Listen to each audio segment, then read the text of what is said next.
Toujours été intéressée par des études à l'étranger et j'en avais jamais vraiment eu l'opportunité. Et en faisant cette licence d'anglais, j'avais vraiment envie de pouvoir utiliser mes connaissances, tout ce que j'avais pu apprendre pendant toutes ces années dans un pays qui pratiquait cette langue-là. Je suis partie à Victoria, dans le sud de l'île de Vancouver. Je suis partie donc 4 mois sur le semestre d'automne à UVic et j'ai étudié essentiellement la littérature et l'histoire des États-Unis. J'ai toujours voulu partir à l'étranger étudier et donc j'avais demandé un Erasmus l'année dernière en Irlande. J'avais pas demandé le Canada à l'époque parce que c'était trop cher, je pensais. Et finalement, j'ai pas été acceptée en Irlande, mais on m'a proposé cette mobilité-là après avec des bourses très avantageuses, donc j'ai accepté, j'ai même pas hésité, j'ai accepté. Au Canada, je suis dans la faculté de français, donc j'étudie le français. Et ici, on appelle ça licence lettres modernes. Ici à l'UBS, je suis les cours de licence lettres modernes. La plupart c'est au niveau de 3e année. Et je suis aussi un cours de 2e année qui s'appelle méthode l'oral. J'ai aussi suivi un cours de breton débutant parce que j'étais beaucoup intéressée par la langue et la culture. Surtout c'est parce que c'est la culture, la langue régionale et qui a subi beaucoup de, comment on dit ça, beaucoup des choses, des événements historiques, beaucoup de processus. Et je pense que pour mieux connaître la culture d'une région, la région générale, il faut apprendre aussi la langue. Parce que la langue, ça fait aussi partie d'un héritage, ça reflète les gens et l'histoire des peuples.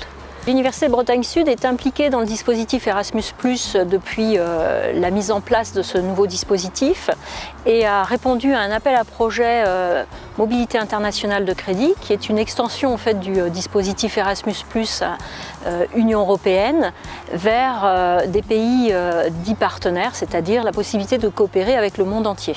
Concrètement, en 2016, nous avons répondu à un appel à projet Mobilité internationale de crédit et nous avons pu obtenir des financements pour mettre en œuvre des mobilités étudiantes et enseignantes avec 3 pays.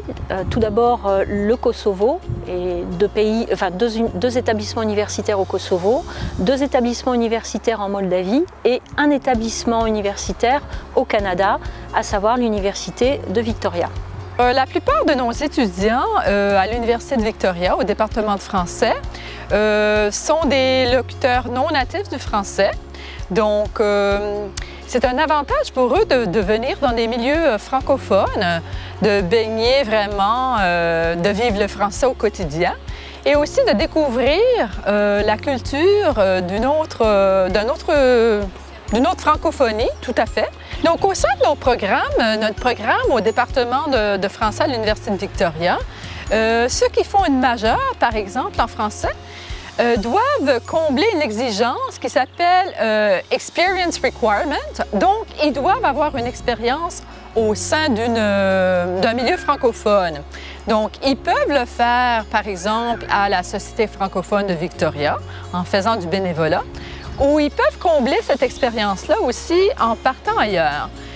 Et en fait, à Lorient, c'est assez intéressant parce que les étudiants peuvent venir ici un semestre, obtenir en fait compte les équivalences chez nous par la suite.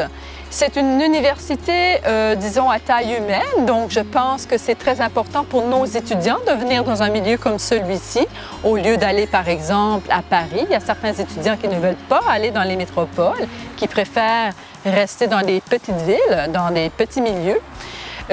Donc, j'espère que dans le futur, il va y avoir beaucoup plus de demandes et on va encourager, nous, nos étudiants, à venir à Lorient. La pédagogie est vraiment très différente de ce qu'on peut avoir en France. C'est essentiellement basé sur l'autonomie. Le travail qui est demandé est carrément différent, mais complètement, parce qu'ici, on n'a qu'un contrôle terminal. Donc, si on rate ce contrôle terminal, notre année, elle est compromise, quoi.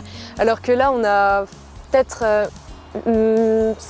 environ 5 contrôles par semestre dans une matière. Donc, on a beaucoup plus de chances de se rattraper et c'est plus basé sur la recherche. Donc, par exemple, j'ai eu qu'un partiel, moi, alors qu'ici, on en a plein pour toutes les matières, quoi.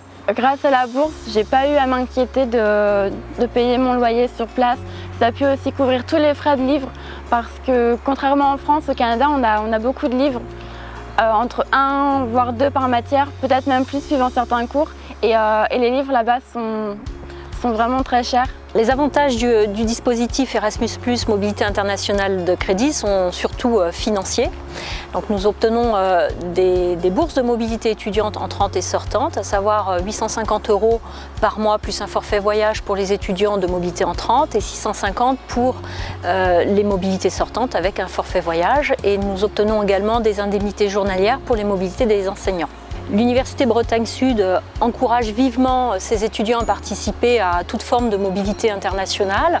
Donc le service des affaires internationales met en œuvre différents dispositifs. Le plus connu est le programme Erasmus+ pour l'Union européenne, puis ce dispositif Erasmus+ Mobilité internationale de crédit qui concerne quelques pays dans le monde, ainsi que toutes les mobilités que l'on peut faire sous l'égide d'un accord de coopération bilatérale.